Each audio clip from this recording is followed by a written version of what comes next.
Le dimanche, un instant caresse, un moment RBS.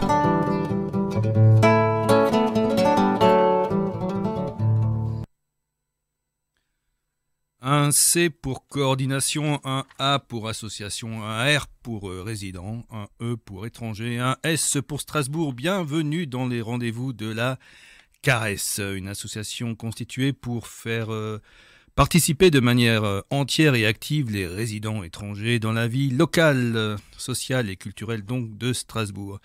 Cette émission est présentée par l'association artistique, culturelle, que dis-je, littéraire des Mozarts, dont je suis aujourd'hui le seul représentant puisque David Godard, l'ami David Godard n'a pu venir. Et non, inutile de nous envoyer des tweets enflammés pour nous dire combien vous l'aimez et combien il vous manque, car David sera de retour, rassurez-vous, lors de la prochaine émission. Mais nous avons une nouvelle recrue, et nous allons passer cette heure et même ces 2 heures ensemble avec Barbara Bigot-Frieden, notre nouvelle chroniqueuse poésie, qui viendra nous parler d'ailleurs de ses dernières sorties de livres et de CD, de poésie en général, et en particulier, bonjour Barbara. Bonjour Grégory.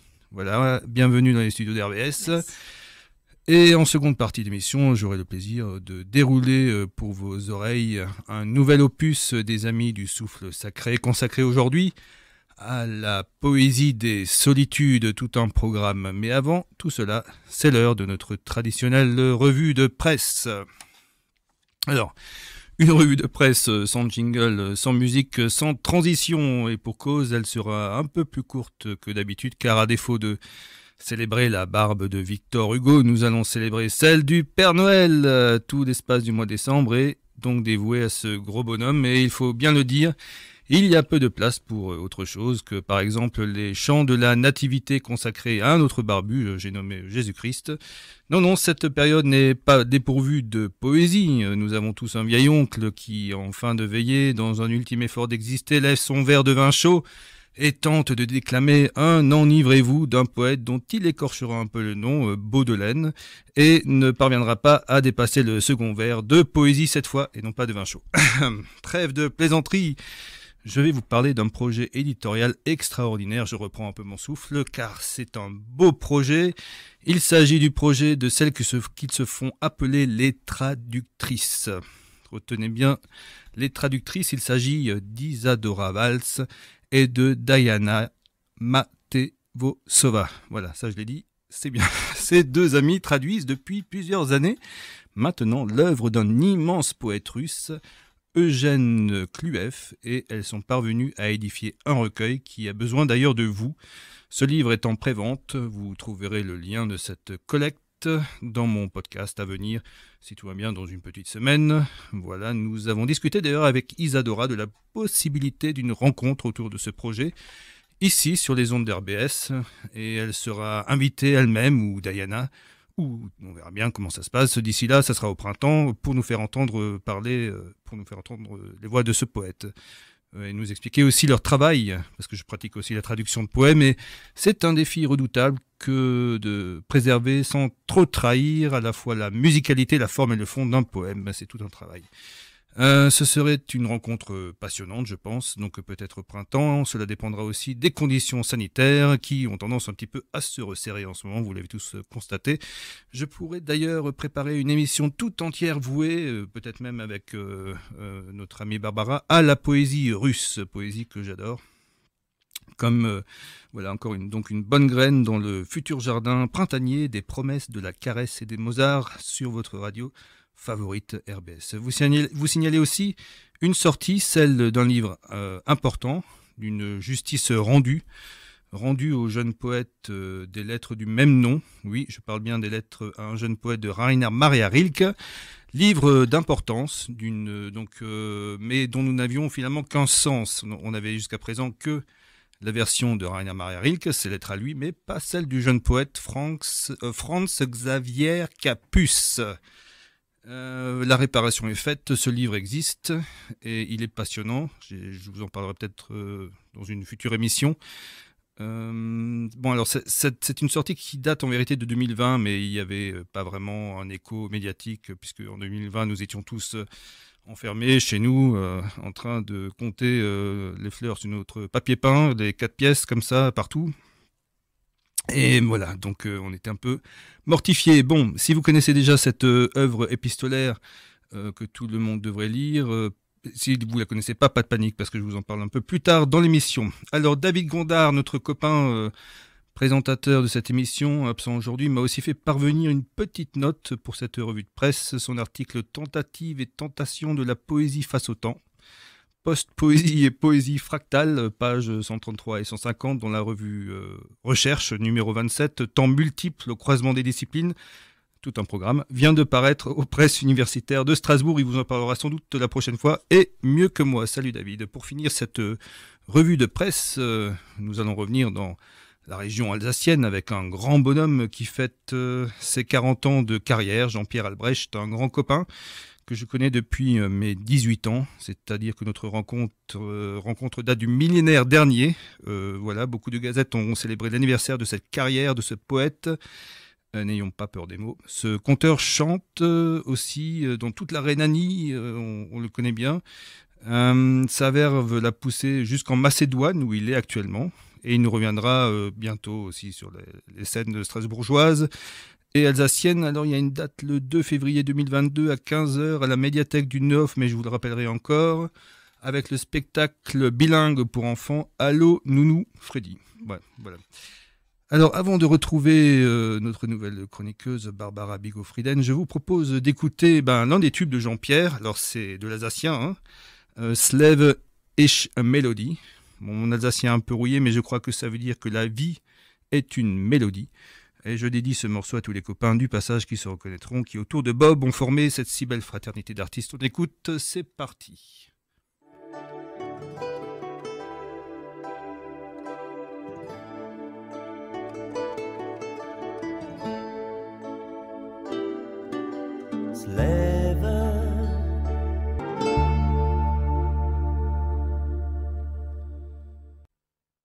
Barbara Bigot-Frieden, bonjour et bienvenue dans les rendez-vous de la caresse sur les ondes d'RBS. Bonjour et merci. Vous nous venez tout droit de Bretagne pour épouser une nouvelle vie, une nouvelle région, l'Alsace. Enfin, on va se tutoyer, on se connaît maintenant. Tu es une jeune poétesse titulaire d'un master de lettres modernes. On a pu donc t'entendre récemment au FEC de Strasbourg. C'est ça, le 1er décembre, oui. C'était bien, donc le FEC maintenant c'est les mercredis de la poésie, c'est présidé par le poète Pierre-Louis Aouston qui succède à Marc Sirène. Oui, c'est ça. Oui. C'est ça. Alors tu es présenté, il y avait deux poétesses, oui. Mais toi tu présentais donc ton recueil. Silence Saudade, oui, Silence Saudade, ouais. Au Chapolaire. Au Chapolaire, qui est un éditeur, je crois, un éditeur belge. Un éditeur belge, oui, c'est ça, qui édite de la poésie contemporaine francophone. D'accord. Ben voilà, il a une belle charte graphique d'ailleurs, on parlera après aussi de l'illustration.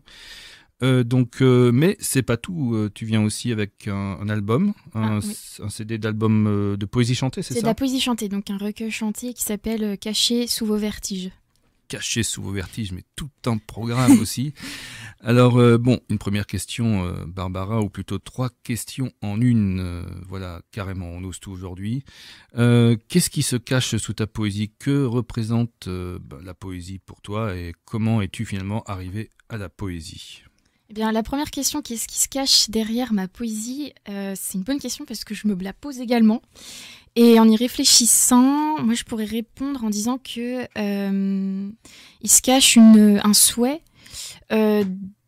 d'exulter quelque chose et aussi à travers la forme courte qui est justement spécifique de ma poésie, suggérer des micro-traumatismes que j'ai pu vivre et que aussi je sais que d'autres peuvent vivre, des micro-joies. Donc voilà, ce qui se cache, c'est plutôt des impressions, des petites touches par-ci par-là, un peu comme les tableaux des impressionnistes. Alors, ce que je veux dire, je sais pas si c'est un peu choquant, mais il y en a qui, pour, on va dire, évacuer leur mal-être ou leur mélancolie, vont utiliser des substances. Il y en a qui vont plutôt, et les pauvres, se tailler les veines. Moi, je préfère plutôt écrire de la poésie et voilà. Donc de l'encre pour nous sauver. Oui, donc une poésie peut-être un peu thérapique. Bon, ça, je l'ai pas senti, moi. J'ai vraiment senti une poésie vraiment très posée, voilà, inspirante, Oui. assez. Bon, on va pas dire ton âge, mais disons, c'est déjà une poésie déjà. Je sais même pas d'ailleurs. Ah, je peux. 27 ans. 27 ans. Je vais sur mes 28. D'accord, voilà. 28 ans. Donc voilà, et donc c'est déjà une poésie déjà bien construite. On sent que. Alors après, c'est vrai que ce que je veux dire, c'est que l'acte créateur est déclenché par un sentiment quand même assez triste. Et parfois une tristesse très profonde. Mais ce qui en jaillit n'est pas toujours mortifère. Enfin, j'espère d'ailleurs, parce que sinon, ça serait un petit peu compliqué de lire. Mais voilà, je trouve que le résultat, il n'est pas forcément en harmonie avec mon sentiment premier quand j'écris. On est un petit peu dans l'alchimie de la poésie, c'est-à-dire on pose notre peau sur la table et on essaie de transformer ça en corps céleste et à transformer un petit peu tout ça en or. Voilà, c'est ça. Après, pourquoi la poésie courte? Parce que moi, c'est vrai que la forme longue, je l'admire chez les autres, mais alors moi, je pense que j'en ne serais pas vraiment capable, parce que moi, j'aime bien marcher par fulgurance, par écriture spontanée, par ce qui me vient en fait.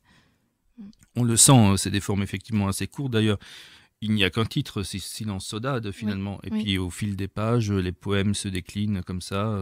Tout à fait, oui. C'est un format, vous verrez, chers auditeurs, c'est un format carré. Je crois que tous les chapolaires sont comme ça. C'est cette forme carrée. Une forme carrée, oui. Une forme, un petit livre qu'on peut mettre dans la poche. Ouais. Enfin, si on a une grande poche quand même. Mais oui, voilà, pas très grand. Et alors, bon, on sent un petit peu que la poésie... Ça fait combien de temps que tu écris ? Alors, j'ai toujours écrit. J'écris depuis toute petite. Je me suis arrêtée lorsque j'ai préparé mes études de lettres. Mais j'y suis revenue activement il y a 3 ans. D'accord. Vraiment uniquement de la poésie courte et organique. Et donc, dans ces cours de lettres ou même à côté, qu'est-ce qu'il y a dans ta bibliothèque ? Qu'est-ce que tu lis ? Qui lis-tu ? Alors, je lis beaucoup d'auteurs de théâtre, beaucoup de poètes, évidemment. Alors, moi, il y a vraiment 4 poètes qui sont très importants pour moi, qui sont, on va dire, mes modèles, mes inspirateurs. Donc, on a Paul Géraldy, avec son recueil « Toi et moi et vous et moi ». Tiens, je ne connais pas du tout. Ah d'accord. Alors Paul Géraldy, moi je l'aime beaucoup parce qu'il a une écriture, on va dire, très, très simple, mais qui ne veut pas dire niaise et pas complexe à travers ce qu'il le transmet. C'est l'amour en situation de vie quotidienne. Voilà. Il est contemporain, il est encore en vie ? Non, il n'est pas encore. D'accord. C'est pas un contemporain. 20e ? Géraldy, oui. Alors après, c'est vrai qu'il n'est pas très très connu, Paul Géraldy. Oui, c'est le problème de la poésie, surtout du 20e et moderne. Enfin, il y a toujours. Ce que j'aime bien, c'est qu'il n'y a pas de lyrisme exagéré, exacerbé dans sa poésie. C'est pas de manoir. On n'est pas dans le mouvement romantique que j'admire aussi, mais j'ai appris à m'en détacher quand même au fur et à mesure. Il a répondu à ta question. Oui. Ouais, un peu, c'est ça. C'est ce que font les livres souvent. Ils répondent à nos questions. Alors, ça, c'était le premier. Alors, je ne connais pas, mais j'irai voir, ça m'intéresse. Et le second ? Alors, le second, ce serait Fernando Pessoa. Ah oui, bon là. Fernando Pessoa, je pense que c'est aussi une référence pour beaucoup de poètes qui écrivent. Moi, j'aime bien le fait qu'il soit pluriel. C'est un homme vraiment ouvert au contraire. C'est vraiment un homme qui a essayé de rechercher à conjuguer justement tous les opposés. Et c'est ce qu'on sent à travers sa poésie torturée, son amour aussi des hétéronymes. Enfin voilà, moi je trouve que il a une personnalité très intéressante qui rejaillit à travers sa poésie. Moi, ça m'inspire énormément. Oui, pour les auditeurs qui ne connaissent pas, c'est un poète portugais. Oui, voilà. Très très singulier. Alors effectivement, il y avait des hétéronymes. Il y avait par exemple Alberto Campos, ou je ne sais plus. Enfin, il y avait tellement. Ouais. C'est un personnage très singulier. Il fumait, je crois, 60 cigarettes par jour. Il travaillait à la poste. Oui, voilà, son métier, il a cumulé des petits métiers et puis à côté, son œuvre est immense. Ouais, c'est ça. Et puis, on a retrouvé. Alors, bon, là, je suis un petit peu hors de mes fiches, mais je me souviens bien qu'on avait retrouvé une valise pleine de poésie après sa mort sous son lit. Ce qui a d'ailleurs contribué à continuer à former plusieurs livres après sa mort. On sent bien, surtout dans son poème Bureau de tabac, combien cet anonymat ne le pesait pas, parce que c'était quelqu'un qui est. J'ai hésité, je voulais le mettre dans vraiment lui donner un chapitre complet dans mon thème de la poésie aujourd'hui, de poésie des solitudes, mais il aurait fallu que je me replonge dans son œuvre pour vraiment trouver le passage, et c'est tellement ample, livre de l'intranquillité, je crois. C'est un grand moment de lecture pour tous. Oui. Mais je t'en prie, continue. Le troisième. Troisième, ce serait Philippe Jacotet. Ah oui, c'est poète suisse qui est décédé récemment. Oui. En fait, ça a été ma découverte phare lorsque j'étais en préparation du baccalauréat littéraire. Voilà, la professeure de littérature nous a lu un poème de lui en classe, et j'étais en proie à une vive émotion. J'ai dû sortir de la classe tellement j'étais très très très touchée par son écriture, qui est il parle quand même de sujets qui sont assez profonds, assez douloureux, comme la mort, le deuil, mais il n'en fait pas quelque chose d'écrasant ou d'inquiétant ou menaçant. Même quand il parle de la nuit, de la chouette, de l'effraie qui communique avec lui, il est vraiment ouvert à des sensations. Et tout est sublimé avec lui. Enfin, une balade dans le jardin, ça devient ça devient une expérience extraordinaire. Moi, vraiment une poésie très humble, très très humble. Oui, moi je le classe dans ce que j'appelle les poètes du quotidien, qui nous parlent de ces petites choses qui nous entourent, mais qui en ont une lecture toujours surprenante, un peu comme faisait Jacques Prévert sur ses terrasses de café. Oui. Et le quatrième ? Quatrième, ce serait une femme. Donc Marina Tsvetaeva, une Russe, parce que, alors moi j'aime aussi beaucoup le parcours qu'elle a pu avoir, toutes les souffrances qu'elle a traversées, donc la mort d'un enfant, l'exil, les arrestations, et puis sa poésie. Moi je trouve que c'est vraiment une poésie à fleur de peau. C'est une écorchée vive, une passionnée, cette femme, et voilà, c'est très très vibrant pour moi de lire Marina. À lire, Le ciel brûle, Marina Tsvetaeva, donc nous en parle. Alors déjà, je la cite assez régulièrement sur RBS dans notre émission. Je pense qu'elle sera très présente aussi dans un numéro spécial poésie russe. La poésie russe est une poésie très très singulière, c'est une poésie qui place la fatalité à un degré de beauté et de sublime assez impressionnant. Et tous ces poètes que tu viens de citer. Et puis alors Marina Tsvetaeva, elle fait partie d'un prisme très large avec Mayakovsky. Mayakovsky, oui, Un nuage en pantalon. Voilà, qu'est-ce que j'ai pu le lire oui, oh là là, Le lire, le relire. On a les mêmes références. Et puis elle avait une correspondance aussi avec Rainer Maria Rilke. Voilà. Et puis quand on commence à voir tous ces gens finalement se connaissaient sans parfois même se rencontrer. Bon, aujourd'hui c'est un peu pareil. Aujourd'hui avec Internet, on peut se parler à travers le monde. Mais je crois qu'on va peut-être faire une petite pause une petite pause. Le temps file. On est entre bonne compagnie avec donc Barbara Bigot-Frieden aujourd'hui. Nous allons écouter donc un premier morceau de ton CD. Oui, L'amant. C'est L'amant, voilà, je cherchais le titre. L'amant, Je cherchais mes lunettes, il fallait d'abord mettre les lunettes et ensuite lire le titre. Voilà, L'amant, c'est parti.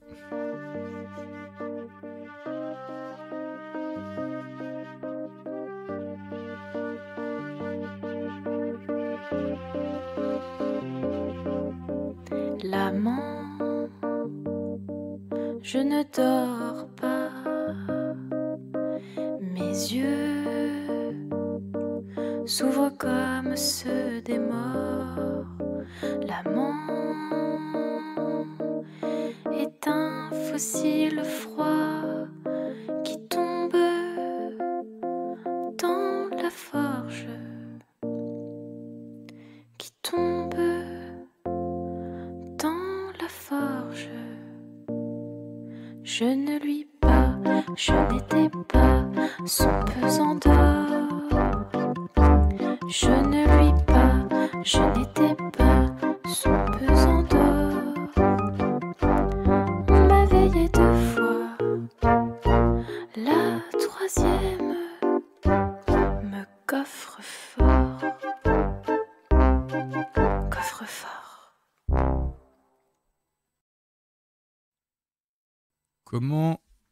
Comment me ressaisir quand il s'engouffre dans mes rires, mes riens, mes jeux et ma gorge, qu'il demeure par petits feux, me mangeant gros des yeux? Dites-moi comment me ressaisir de ce qu'ils engloutirent, qui n'était pas à eux. Ce que je viens de vous lire, c'est un extrait de Silence Saudade de Barbara Bigot-Frieden, notre nouvelle chroniqueuse. L'un des caractères inaliénables de la poésie, c'est sa musique. Et ta poésie possède une musique très bien posée, je trouve. Et maintenant que les auditrices et les auditeurs de RBS sont avertis du pourquoi j'ai choisi de lire ce poème précisément, je vous propose de le réentendre en écoutant bien sa musique, et cela même de la voix de sa poétesse. C'est donc Barbara qui va nous lire à son tour son poème. Comment me ressaisir quand il s'engouffre dans mes rires, mes riens, mes jeux et ma gorge, qu'il demeure par petits feux, me mangeant gros des yeux? Dites-moi, comment me ressaisir de ce qu'ils engloutirent, qui n'était pas à eux? Voilà, de la musique avant tout, disait Verlaine. Je le dis à chaque émission, mais je le répéterai jusqu'au bout. On va un petit peu lâcher, disons, la rampe sensible de ton travail pour venir sur peut-être des questions plus formelles. Donc, tu es une jeune poétesse et cela pourrait peut-être intéresser les jeunes plumes qui écoutent l'émission. Comment est-ce que tu as trouvé cet éditeur, le Chat Polaire? Quelle démarche, disons, t'as entrepris pour le trouver? Alors, c'est vraiment anecdotique et c'est drôle. Alors, quand j'ai recommencé à écrire de la poésie, j'ai d'abord répondu à des appels à texte dans des revues littéraires. Et donc au fur et à mesure, voilà, sur les réseaux sociaux, j'alimentais mon actualité poétique et littéraire en expliquant que j'avais été éditée dans telle revue, telle anthologie. Et je postais aussi régulièrement de poèmes inédits sur mes réseaux sociaux dans le but de partager tout simplement avec les autres poètes ou les personnes qui me suivaient. Et un jour, justement, le Chat Polaire m'a contacté par message privé pour me dire qu'il aimait beaucoup ce que j'écrivais et qu'il aimerait en savoir plus, me rencontrer, discuter avec moi. Donc au début, j'ai dit oui, pas de souci. Donc ils m'ont proposé un rendez-vous, mais je dis oui, mais en fait j'habite en France. Alors ils pensaient que j'habitais en Belgique parce que le Chat Polaire est une maison d'édition belge. Donc ce qu'on a fait, c'est qu'on a programmé un rendez-vous à Paris en juin 2019. Voilà. Donc j'ai rencontré les éditeurs du Chat Polaire, on a discuté, j'ai amené ma poésie. Ils ont lu, ils m'ont aussi montré déjà les ouvrages qu'ils avaient édités pour voir si ça me correspondait. Alors j'étais très très très très vite enthousiaste et j'ai accepté. Après j'ai mis en forme ma poésie avec un fil conducteur assez spécifique. Je leur ai renvoyé le manuscrit et voilà. Après ils m'ont édité en février 2020. J'ai pas fait de démarche, voilà. C'est vraiment une belle aventure. C'est des coups de foudre qui arrivent. Parfois les éditeurs sont en recherche eux-mêmes de poètes pour suivre pour trouver des poètes qui puissent intégrer leur ligne éditoriale, et des fois ils ont un peu de mal, et puis il peut y avoir des coups de foudre. Disons de manière plus ordinaire, si vous êtes un jeune poète et que vous voulez postuler à l'édition, aujourd'hui, il faut le savoir, dans 90% des cas, tout se passe de manière numérique. Il n'y a plus, comme à l'époque, une enveloppe à mettre à la poste, tout ça, ça c'est fini. Et disons, je vous conseille de bien regarder les lignes éditoriales, la charte graphique, si ça vous correspond, d'ouvrir des livres, d'aller en librairie pour voir si votre travail peut éventuellement s'intégrer. Parce que comme ça, envoyer des manuscrits à tour-larigot, les éditeurs le sentent, le savent, et donc ça risque de vite passer à la trappe. Voilà, c'est un petit conseil que je voulais... C'est vrai, oui, tout à fait. Voilà, donc je reprends mes petites fiches, petit moment de solitude, en plein dans le thème. Celle-ci, je l'avais prévue au cas où. Voilà, oui. Alors, on va, avant d'écouter un morceau de ton album, une petite question aussi sur l'illustration, parce que c'est quand même un beau livre. Oui. Donc c'est une illustratrice, je crois. Une illustratrice belge, encore, qui s'appelle Héloïse Schrer, qui a 2 ans de moins que moi, si je ne me trompe pas, et qui a en effet illustré et mis en page Silence Saudade.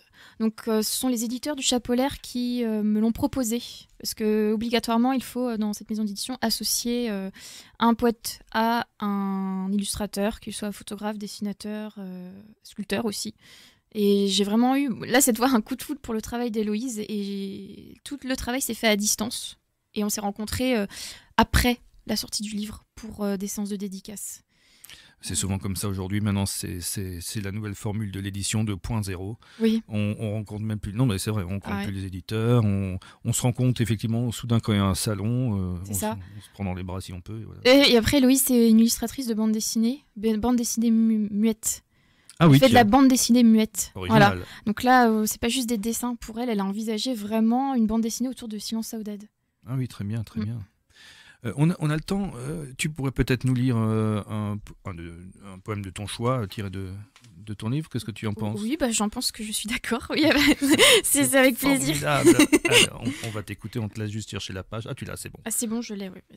On t'écoute. Des cailloux blancs tracent des ruelles, des osselets au ventre des citadelles. C'est bien ma veine, dans toutes ces villes, qui rouillent des caillots rouges sèves.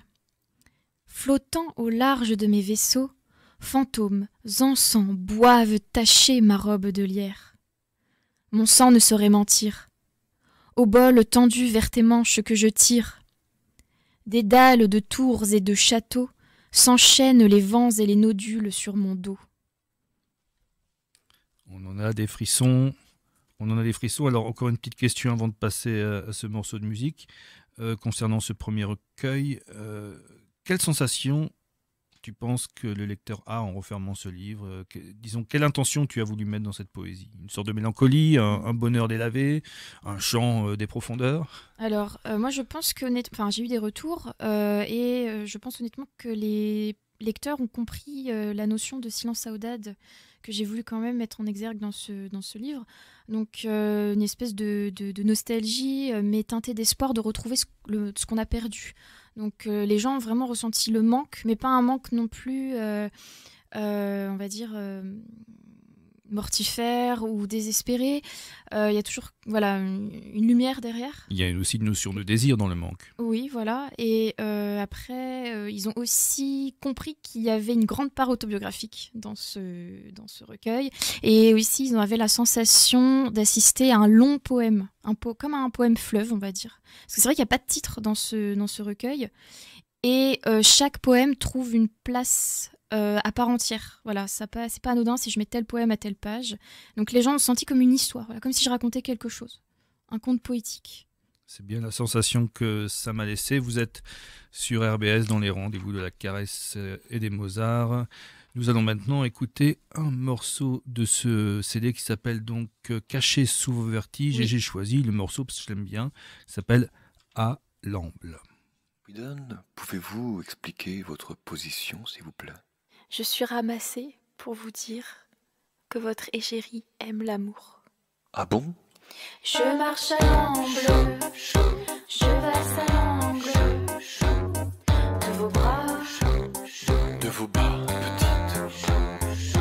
Je me retourne et le feu tangue dans vos bras, dans vos bras. Je vous aime sur le bout de la langue. Je vous aime avant d'étreindre. Je détrousse le cœur, j'abouche l'air de rien. Je retouche ton corps, les souches de tes seins qui apparaissent sous la nuit, dans la paresse de mes cuisses. Passe les tombes, cacher des bombes, tout en bas, tout en bas. Je vois la poudre de vos canons dans vos pas, dans vos pas. Je vous ai sur le bout de la langue. Je vous aime à fond de train. Je Je m'amuse du jour des concerts du Seigneur. Sous vos trêves, vos détours, je perturbe les heures qui vous remonte sous mes mains, étalonnée de ma vue. puissent les caresses scier le reste de vos liens, de vos liens petites. Je vous étreigne et je vous laisse à la naissance de vos reins. Je vous aime Sur le bout de la langue, je vous aime à fond d'étrange. Je t'étrange, je te laisse mes baisers dans les mains. Je te perce comme un chien, toi le loup de demain. Je suis ramassé pour vous dire que votre égérie aime l'amour.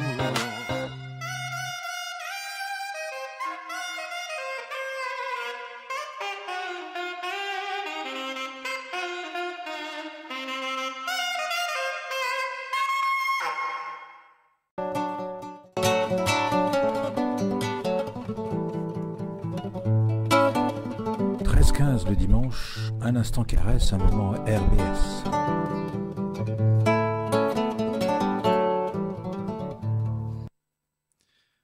Nous sommes de retour sur les ondes de RBS dans les rendez-vous de la caresse et des Mozart avec notre chroniqueuse, nouvelle chroniqueuse, la poétesse Barbara Bigot-Frieden. Bienvenue à tous si vous nous rejoignez. Nous avons parlé précédemment de ton premier recueil, donc Silence Saudade, édité chez Le Chat Polaire. Voilà, je le montre juste à la caméra. Il n'y a pas de caméra chez vous, hein, mais c'est pour le podcast. Nous allons maintenant nous intéresser à ton album qui s'appelle Caché sous vos vertiges. Alors là, il n'existe pas de manière physique, hein, je crois. Non, que Tout sur les plateformes, oui. C'est ça, dématérialisé. Oui. Alors bon, moi mon rayon c'est surtout la poésie, mais je suis pas non plus, enfin j'adore la musique, donc je vais un peu m'en sortir. Je suis un mélomane, voilà, j'écoute un peu de tout, alors je vais quand même tenter l'aventure avec une question. Est-ce qu'il s'agirait peut-être d'un album concept ? Ah oui, tout à fait. C'est d'ailleurs l'idée qu'on défend. Alors, le concept d'un recueil chanté, c'est vraiment défendu parce que ce sont des poèmes mis en musique et non pas des chansons. Il n'y a pas de refrain. Alors, à part sur celui qu'on vient d'entendre, là, à l'amble, parce qu'on avait envie que ça soit un morceau un peu pop. Mais sinon, non, voilà, on défend le concept de poésie chantée parce que les poèmes sont assez courts. Et puis moi, quand j'ai écrit les textes, je ne pensais pas les mettre qu'ils soient mis en musique. Voilà, je les ai écrits dans le but qu'ils soient édités sous format papier. Alors, c'est très important ce que tu viens de dire, et ça, là-dessus, il faut que je rebondisse absolument. Ah d'accord, allons-y. Alors, c'est pas dans mes petites fiches, mais voilà, la poésie et la musique. Oui. Alors, c'est sûr qu'il y a des puristes. Lorsqu'on lit de la poésie en public, art que tu pratiques, que je pratique, on est beaucoup à pratiquer, les puristes qui ne veulent que la voix du poète de manière brute. Oui. Voilà. Et il y a ceux qui ne comprennent pas la jonction de musique. Alors je me souviens par exemple, c'était il y a 3 ans, on a fait une rencontre littéraire avec les Mozart. C'était donc avec Rodja Chamankar qui est devenue une amie, une poétesse iranienne, et Jean-Marc Desjans, poète québécois. Ils sont venus tous d'assez loin. Et à un moment, Rodja dit sa poésie avec un joueur d'oud. Oui, je vois bien. Et il y a une dame au premier rang, si elle se reconnaît, bonjour. Elle a dit non, encore de la musique, on comprend pas les mots. Oui. Voilà, tu vois. Ce fameux débat. Mais finalement, la poésie et la musique, c'est aussi vieux que le monde. Bah oui. Voilà, les minstrels, ou voilà, même je pense que dans nos grottes à l'époque, avec nos guitares, avec je sais pas, fait à base de nerfs de bœuf, j'en sais rien, on devait déjà pratiquer ça. C'est finalement, si on considère la poésie comme de la musique, elle vient en fait fait s'ajouter un Et ça ajoute orchestre. comme un Voilà, instrument ça. en plus, oui, tout à fait. Bah, de toute façon, quand on regarde les origines du mot, poésie, Mhm. ça veut dire fabriquer, créer, produire. Donc, moi, j'aime bien en fait retrouver l'étymologie des mots. Et Mhm. puis, bon, bah, c'est autour de la tradition orale quand même, la poésie. Je veux dire, au début, il n'y avait pas forcément on fixait pas forcément la poésie sur papier. Puis, il y a eu les troubadours. Donc, moi, je trouve que c'est pas du tout hors sujet à notre époque d'essayer d'ouvrir la poésie un peu plus que la laisser dans des vieux livres poussiéreux.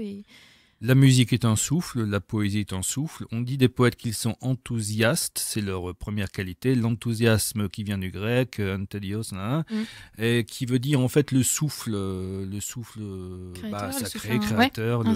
le souffle inspiré de Dieu, quoi. Bon, de Dieu, disons la version. C'est pour ça qu'on parle de muse aussi. Et voilà, le souffle des muses, effectivement, bon, on se comprend bien. Et alors, une petite question encore, avant que j'oublie sur cet album.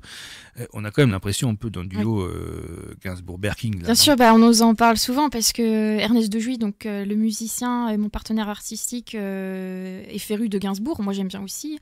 Et alors après, c'est vrai qu'on n'a pas du tout eu envie de faire un copier-coller ni un plagiat de ce couple mythique parce qu'on a aussi notre vie artistique à part entière, nos projets artistiques à part entière. Et votre singularité. Voilà, ouais, c'est ça. Et puis moi, je préférerais être comparée dans ce cas-là à Isabelle Adjani avec sa chanson Pull Marine. Dans la piscine. Voilà, dans la piscine, parce que oui, franchement, je me reconnais plus dans sa voix, dans ce qu'elle exprime, dans le souffle coupé qu'elle transmet dans sa mélodie, asphyxiée quelque part par l'eau de la piscine. Alors après, oui, on peut être associé à ce couple dans le sens où il y a un travail très fort entre Ernest de Jouy et moi. Ça a été très fusionnel en fait dans l'activité artistique. Voilà, c'était pas chacun de son côté. Ah oui, ça commence à se fabriquer. Alors, bon, il a un home studio, j'imagine. Il a un studio, oui, chez lui, d'enregistrement. Ouais, c'est un professeur de musique agrégé, il est aussi chef d'orchestre. Est-ce qu'il a demandé... Il a d'abord lu, j'imagine, et il a travaillé ensuite ses partitions à côté. Vous avez travaillé ensemble? Alors lui, non, il n'a pas du tout écrit de partition. En fait, moi, ce qui s'est passé, c'était pendant le confinement, le premier confinement 2020. Moi, je continue à écrire mes poèmes et je lui envoyais de temps en temps des textes. Et il m'a dit, écoute, moi, j'ai vraiment envie de les mettre en musique. Et dès qu'il lisait un poème que je lui envoyais, immédiatement, comme une fulgurance, une écriture spontanée, il trouvait une mélodie autour du texte. Il me l'envoyait pour que je puisse écouter, que je lui donne mon approbation ou pas. Bon, en général, j'étais tout le temps, j'acquiesçais tout le temps. Et après, il me disait, bon, écoute, je mets ça de côté.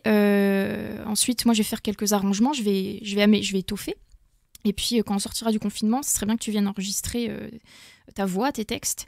Et il me laissait vraiment libre, hein. C'est-à-dire que je venais dans son studio d'enregistrement et il mettait toujours un point d'honneur à ce que je puisse laisser mon émotion et ma voix dominer sa mélodie initiale, pour ensuite peut-être convoquer d'autres musiciens sur le morceau, ou lui mettre peut-être du piano, de la trompette, parce qu'il joue aussi de la trompette. Et quand il sentait qu'il pouvait m'apporter des choses, parce que voilà, il est quand même agrégé, moi j'admire beaucoup ce qu'il fait, il m'expliquait, bon bah là tu vois c'est un peu trop dans le nez, c'est trop nasal, ou là il y a trop de souffle, ou là attention t'es plus dans l'émotion. Lui, ce qui l'intéresse c'est vraiment l'émotion. Il m'a dit, t'es pas une chanteuse à voix, t'es pas une chanteuse lyrique, et d'ailleurs ça se sent, t'es une chanteuse à mots, tu mets de l'émotion sur des mots que tu chantes. Et c'est vraiment ça qu'on défend. Et que je défends aussi, parce que moi vraiment je me prétends pas chanteuse de variété. C'est intéressant, c'est toujours une alchimie, on peut pas non plus... voilà, et on sent que... C'est-à-dire, il a été inspiré, il t'a lu, oui. Et donc ça a créé en lui une musique, une poésie, oui. Et il y a répondu, quoi. C'est ça. C'est aussi l'effet que ça m'a fait, en te lisant... je me suis arrêté un moment et puis j'ai écrit quelques vers. Donc, pour moi, c'est comme ça que je reconnais la bonne poésie. C'est difficile de dire qu'est-ce que c'est que de la bonne poésie. Ma manière à moi de sentir la bonne poésie, c'est quand je suis obligé de faire mes livres pour aller écrire. Ah oui, d'accord. Voilà, ouais. C'est que j'ai été inspiré, j'ai été touché, il y a eu un déclic. Oui. Ensuite, il y a des poèmes, des livres de poèmes que je peux lire des heures, je m'endors, quoi.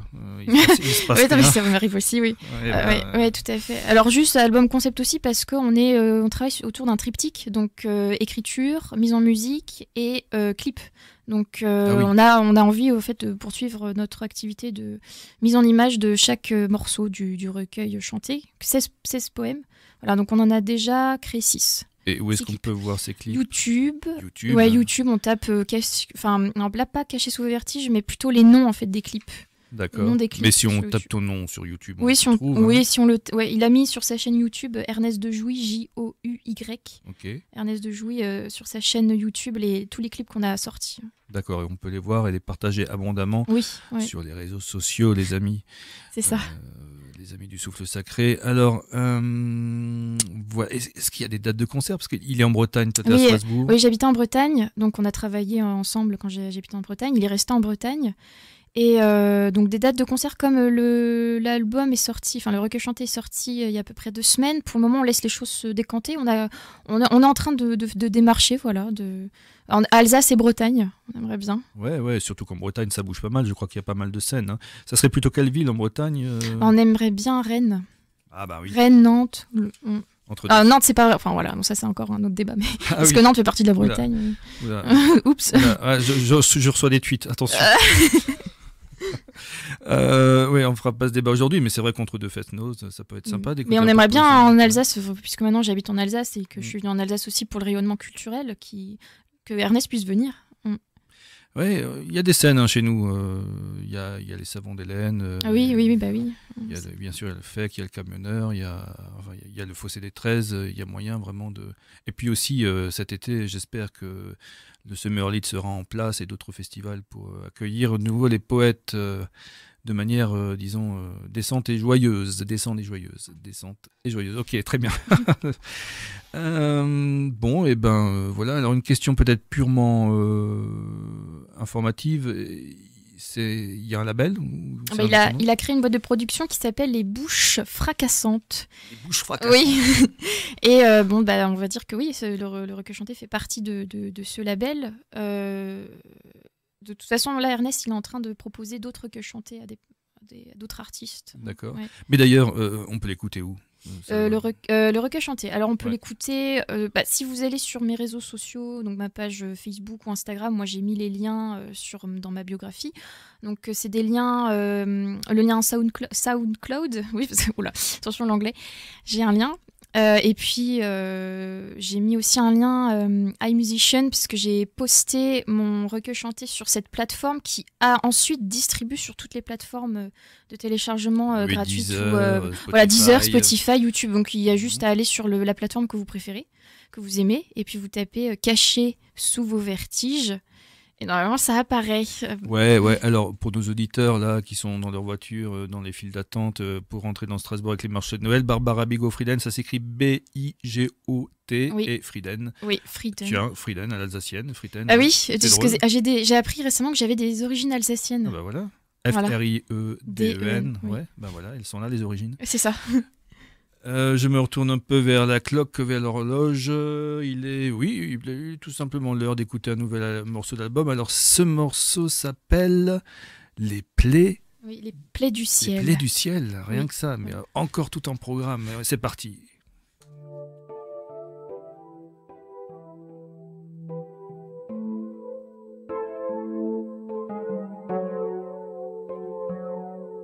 Je glisse au bord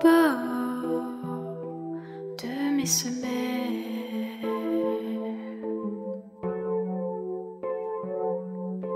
Son visage coule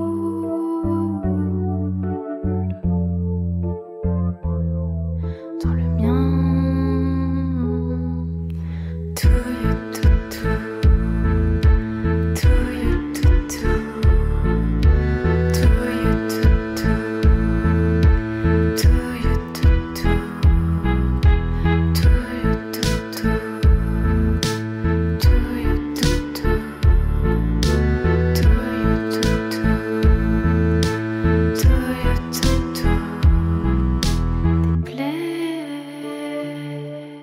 De ciel sous les aisselles.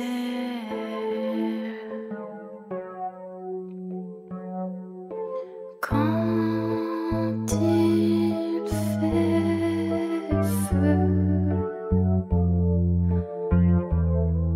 entre mes mains, au bord de vous, sur le bord du ciel. Au bord de vous, au bord du ciel.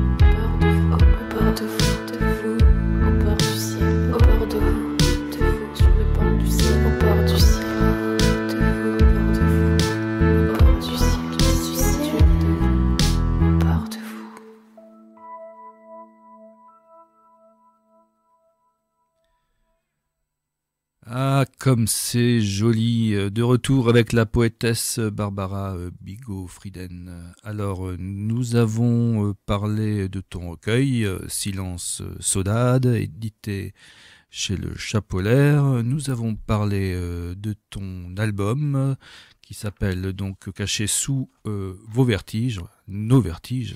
C'est quand même quelque chose. Voilà, tu nous as déchiffré. Et j'aimerais bien, pour finir ce moment avec toi, bien que tu restes avec nous dans les studios pour la seconde partie de l'émission, mais pour parler projet. Alors, je sais que c'est presque ambitieux aujourd'hui dans cette temporalité un petit peu étrange de parler de projet, mais sans projet, nous dégénérons. Donc, il faut faire des projets, il faut se projeter dans le futur. Alors, dans tes projets, je crois qu'il y a du théâtre, c'est ça ? Oui, effectivement, un projet d'écriture de pièces de théâtre. Parce que là, je suis en relation avec une compagnie qui s'appelle À titre provisoire. C'est une compagnie de théâtre rennaise, dirigée par un metteur en scène du Conservatoire de théâtre de Rennes qui s'appelle Sylvain Otavi. Et j'ai rencontré en visio récemment les acteurs du projet, une pièce de théâtre autour de la restauration de l'identité. Ça serait une adaptation d'une enquête journalistique. Oh, tout un programme oui, aussi. Oui. Donc, tu as appris à écrire le théâtre ? C'est deux écritures complètement différentes. Alors, oui, c'est deux écritures totalement différentes. Mais moi, ce que j'ai remarqué, c'est que lorsqu'on est, par exemple, en études de lettres, on s'arrête à l'étude de Beckett, de Ionesco, et puis après, comme s'il n'y avait plus rien. Et moi, mon frère, il est au Conservatoire de théâtre de Rennes, et il m'a un petit peu ouvert au théâtre contemporain, et je me suis rendu compte qu'en fait, la porosité était très, très faible entre la poésie et le théâtre contemporain. Parfois, quand je lis du théâtre contemporain, j'ai l'impression de lire de la poésie. Il n'y a pas du tout de dialogue, il n'y a pas cette alternance en majuscule entre les différents personnages.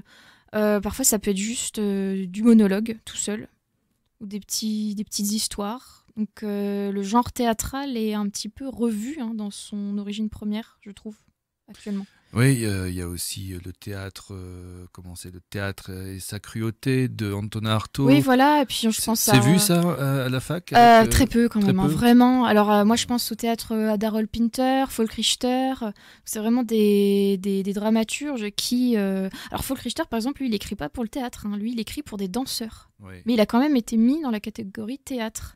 Et après, c'est vrai que Sylvain Otavi, le metteur en scène, m'a dit de toute manière, moi j'avais envie d'un poète pour écrire cette pièce. J'avais pas envie d'un théâtre écrit par un dramaturge parce que maintenant, le problème c'est que tout est politique, tout est militantisme. Et il m'a dit, moi j'en ai assez de ça. Voilà, moi je veux vraiment du théâtre sensible et poétique. Donc je voulais recourir à un poète. Ça change, oui, parce que c'est vrai qu'il y a un théâtre contemporain qui passe aussi parfois au TNS. Là, je me souviens, j'ai vu une pièce, je me souviens plus du nom, mais c'était d'Edouard Bond. Et c'était quand même particulièrement violent, militant. C'est vrai qu'il faut pouvoir suivre intellectuellement et sensiblement. Donc c'est une bonne idée de mettre un peu de poésie dans ce monde et à travers le théâtre. Donc il y a d'autres projets, je pense, peut-être un nouveau livre, un nouveau recueil. Oui, là, il y a un recueil de poésie qui est en attente de lecture chez mon éditrice du Chapolaire. Alors le titre, je peux déjà vous le... Ouais, on veut un scoop sur RBS. Alors le titre, je pense que de toute façon ce sera celui-ci qui sera adopté, c'est Une fois passé l'ivresse. Ah. Ce qui se passe après l'ivresse. Alors après, Enivrez-vous de Baudelaire, qu'est-ce qui se passe après l'ivresse ? C'est une bonne question. C'est une bonne question. Ouais, intéressant. On va voir ça pourvu que le Chapolaire suive. Oui, pourvu. Ouais, oui, le Chapolaire, si vous m'écoutez. Oui, on leur fait un appel. On en veut plus. Continuer à publier, notre ami. Donc, bon, tu nous as parlé des vidéoclips à tourner aussi. Oui, donc, ça, on va continuer avec Ernest. Ouais. Vous allez faire un clip par morceau ? Oui, on veut continuer. Ah oui, vraiment, aller au bout du concept. On a envie, oui. Là, on a envie de mettre en clip le morceau qu'on a entendu tout à l'heure, L'Amant. Ah oui, il est bien celui-là. Oui, j'ai vu quelques clips d'ailleurs, il avait été projeté au FEC. Oui. C'est assez impressionnant. Mais qui c'est qui réalise ça ? C'est lui. Il fait tout. Ah ouais, il fait tout. Ouais. C'est un couteau suisse. Cet homme. C'est vrai qu'il est assez impressionnant. Oui. C'est assez incroyable. Donc il fait de la réalisation, de la musique et les arrangements, c'est lui aussi. Les arrangements, c'est lui. Ouais. Le label. Ouais, le label. Ouais, il est pluridisciplinaire. C'est ça. C'est ça, faut tout faire soi-même aujourd'hui. Ouais, c'est ce qu'il dit aussi. Ouais. C'est ça quand on a du talent. Écoute, voilà, il y avait d'autres projets ou Non, je crois qu'on est au bout de tes projets là. Enfin, après, c'est toujours des projets qui naissent. Il y en aura sûrement d'autres qui vont arriver plus tard. De toute façon, tu pourras nous en parler sur RBS. Ah si, j'ai un projet de recueil à 4 mains avec oui. un poète qui ne veut pas donner son nom parce qu'il écrit sous pseudonyme. Et quel est son pseudonyme? Alors ce serait Léandre Tolstovski. Voilà, donc du russe ou polonais. Ah ouais, d'accord. Bon, on fera pas de recherche sur Internet pour voir qui se cache derrière ce poète. Vous pouvez, parce que après, Ouais. là, ça serait un pseudonyme pour ce projet-là. Ah, précisément, Ouais. donc on trouvera rien. Donc on si trouvera rien pour le moment parce qu'en plus, il n'a pas encore été édité. Oui, Ok, très bien, très bien. Bon, ben écoute, de toute façon, on va te retrouver tout à l'heure dans ma partie d'émission, sans problème. C'était un moment très très agréable, je suis très content de t'avoir avec maintenant dans notre équipe. Bah, merci, oui. Ouais. Et on va encore écouter un morceau de cet album qui s'appelle Ombre portée. Génial, on y va.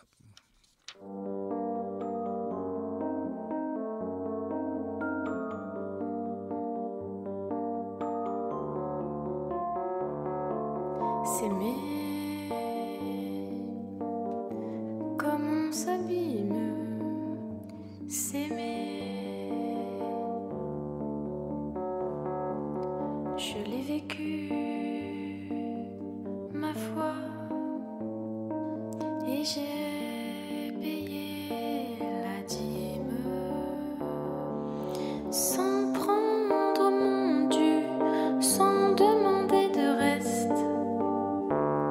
En es-tu? En es-tu? Ombre portée disparue.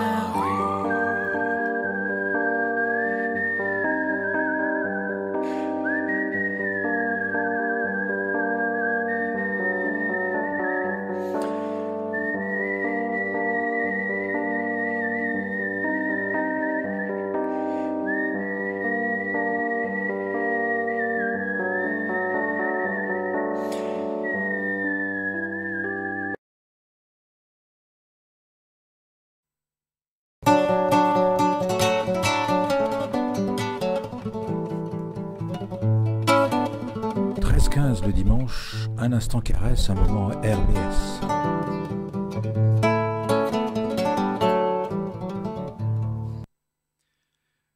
Une seule chose est nécessaire, la solitude, la grande solitude intérieure, aller en moi-même, en soi-même, et ne rencontrer pendant des heures personne. C'est à cela qu'il faut parvenir, être seul, comme l'enfant est seul.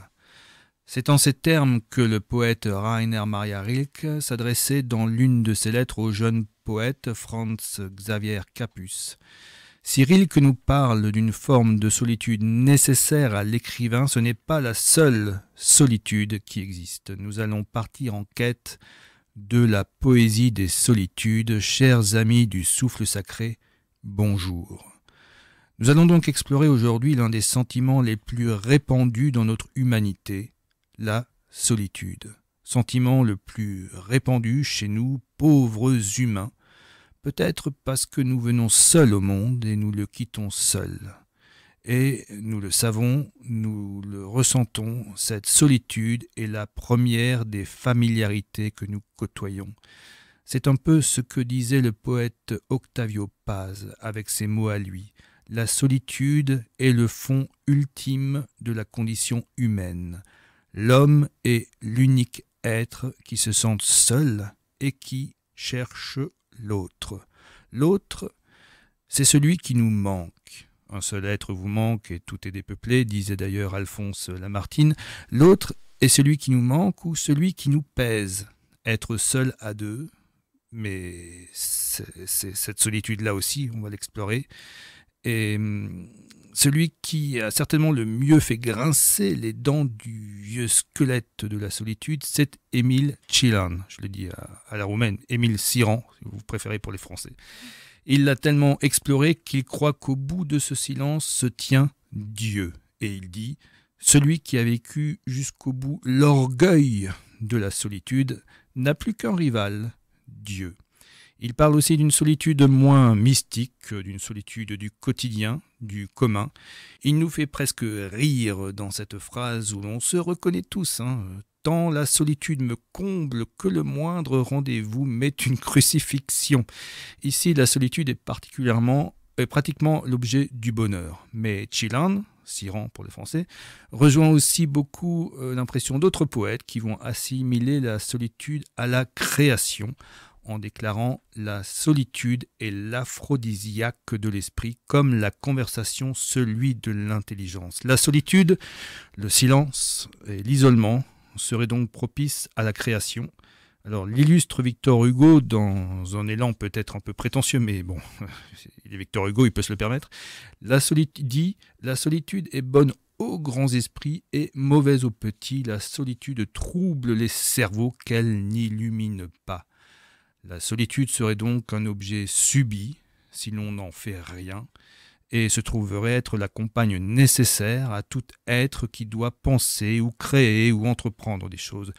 Toute production importante est l'enfant de la solitude, pensait Goethe. C'est donc un vaste sujet que nous allons explorer aujourd'hui, mais pour l'heure, nous allons observer un moment de solitude, une plage musicale. Et si l'on croit les paroles de Jules Barbet d'Aurevilly, il y aura toujours de la solitude pour ceux qui en sont dignes. Et la chanteuse Barbara, oui, en était digne. Alors, c'est pas la Barbara que nous avons dans les studios, hein, c'est pas la même. C'est Monique André Cerf, de son vrai prénom. Voilà, nous allons écouter donc la solitude par Barbara.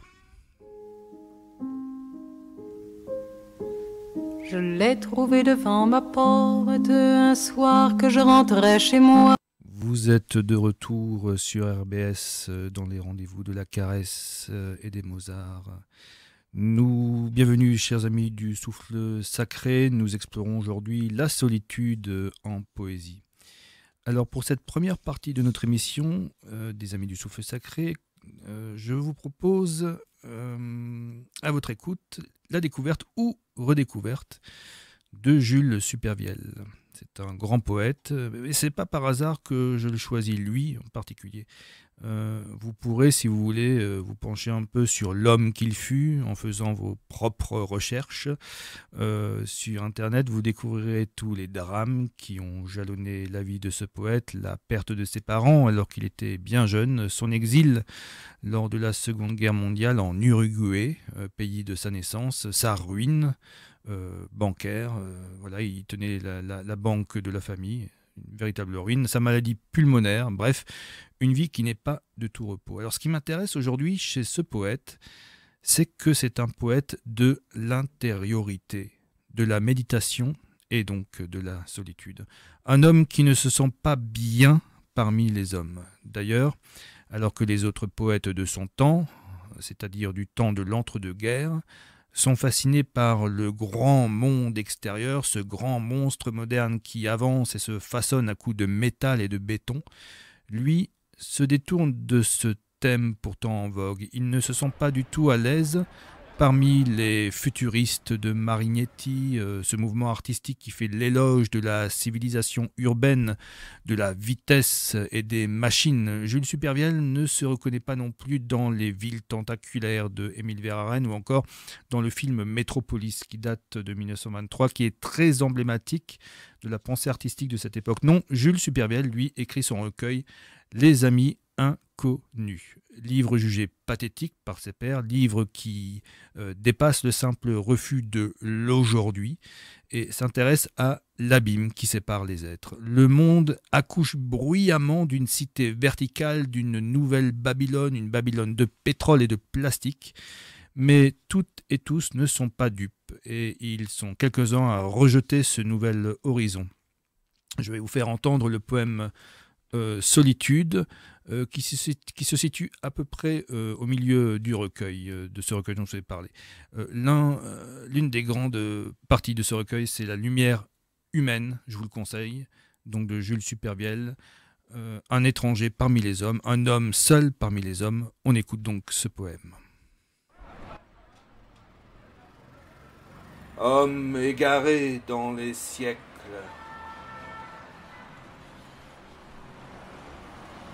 ne trouveras-tu jamais un contemporain? Et celui-là qui s'avance derrière de hauts cactus, Il n'a pas l'âge de ton sang qui dévale de ces montagnes.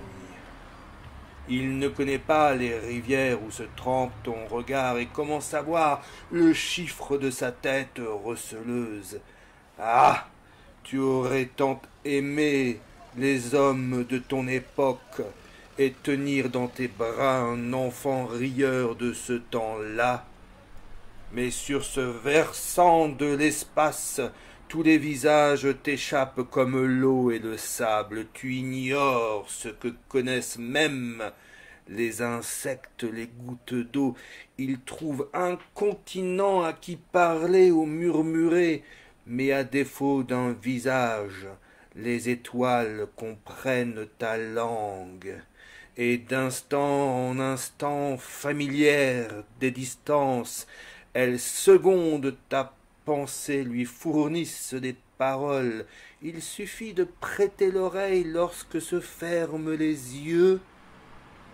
Oh, je sais bien que tu aurais préféré être compris par le jour que l'on nomme aujourd'hui, à cause de sa franchise et de son air ressemblant, et par ceux-là qui se disent sur la terre tes semblables, parce qu'ils n'ont pour s'exprimer du fond de leurs années-lumière que le sentiment d'un cœur obscur pour les autres hommes. Voilà, nous venons donc d'entendre un poème de Jules Supervielle. Alors, quelques précisions sur ce poème que nous venons d'entendre, pour que l'on comprenne bien combien se sentir étranger au monde est une solitude bien solide. Il faut noter que dans son poème, le mot « aujourd'hui » est en italique. Alors ça, c'est pas pour rien du tout. Il y a une raison à cela et j'ai fait mes recherches pour vous divulguer pourquoi. Ce mot « aujourd'hui » a été très très employé par les médias de l'époque et il était synonyme de modernité. On l'employait à toutes les sauces. Il y a un parallèle historique assez proche que l'on peut faire. Souvenez-vous des années 90, voyant le nouveau millénaire s'approcher tel un mur avec son lot de bugs, les entreprises privées ou publiques, pour faire moderne, utilisaient beaucoup le mot 2000. Ainsi, l'on voyait fleurir des panneaux tels que Cordonnerie 2000, TV 2000, Optique 2000, et j'en passe. L'aujourd'hui des années 1920 était le 2000 des années 1990. Vous me suivez? Ouais. C'est peut-être le moment de citer le syllogisme de Émile Cyrand, encore lui, qui disait « Être moderne, c'est bricoler dans l'incurable ». Autrement dit, si vous demandez à l'un ou l'autre ce qu'il fait dans la vie et qu'il vous réponde « je suis influenceur », ça fait chic et moderne, mais dans 5 ans, cette mode sera remplacée par autre chose. Éventer les mérites d'un slip en faisant des bouches en cul de poule sur Instagram paraîtra bien ringard. D'ailleurs, j'ai entendu, pas plus tard qu'hier, après avoir écrit ce papier, que ça y est, en Asie, il existait maintenant des influenceurs métavers, c'est-à-dire il n'y a plus d'humains derrière, c'est les entreprises qui les créent, ça y est, on y arrive, ça va très vite, donc la modernité, merci, au revoir, au suivant. Cela, Jules Supervielle l'avait bien compris, et au risque de se voir isolé sur la scène littéraire, il ne traitait donc pas des sujets à la mode, mais de sujets d'une portée plus vaste et profonde. Faire l'éloge de la lenteur alors que l'on se précipite dans des trains toujours plus rapides, c'est surtout faire l'éloge de la pensée, de prendre du temps pour prolonger et plonger de la conscience dans la science. Science sans conscience, voilà. C'est aussi ça, être artiste. Et être artiste, c'est être souvent seul contre tous. Alors pour clore cette partie, je vous propose d'écouter le poète lui-même, au travers de sa propre voix. Voici son poème « Hommage à la vie ». Nous sommes dans les années 50 à peu près, et on se retrouve après ce document historique. Voilà, c'est très touchant. On se disait avec Barbara, on lit plus comme ça du tout de nos jours. C'est sûr, oui. Non, c'est beaucoup d'emphase. Mais c'est touchant, quoi. Alors voilà, maintenant d'ailleurs, on est touché et on va passer à une pause musicale pour se remettre de cette émotion intégrale. Alors il est temps de faire une pause et donc, comme c'est la poésie des solitudes, je vous propose un petit bijou, pas très connu, mais d'une grande poésie. Une fille seule qui voyage. D'ailleurs, vous pouvez trouver il existe un clip sur YouTube. Cette fille, c'est ma copine Alix Rampazzo.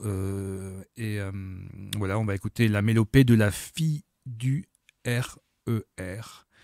Et je te serre les mains, Alix.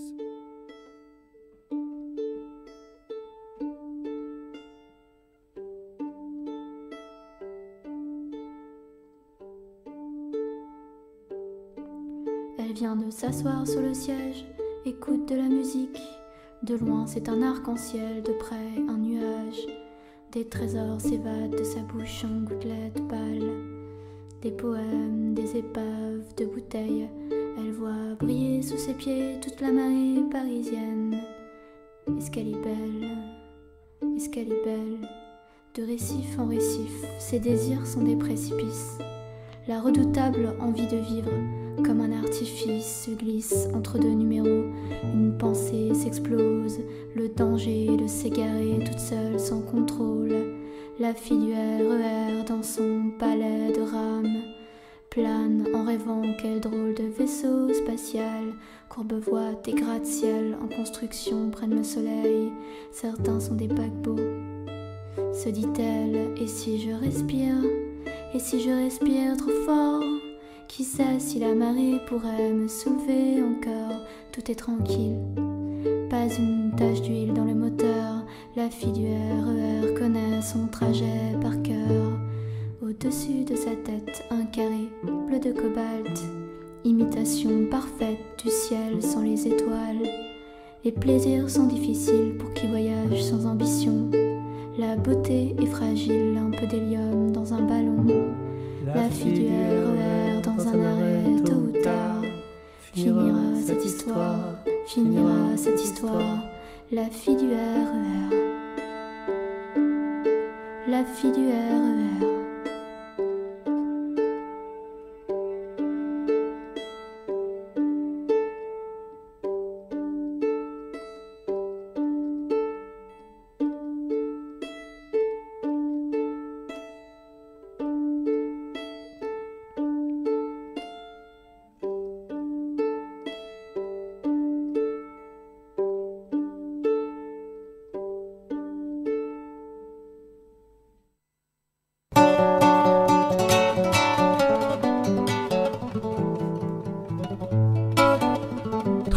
Le dimanche, un instant caresse, un moment RBS.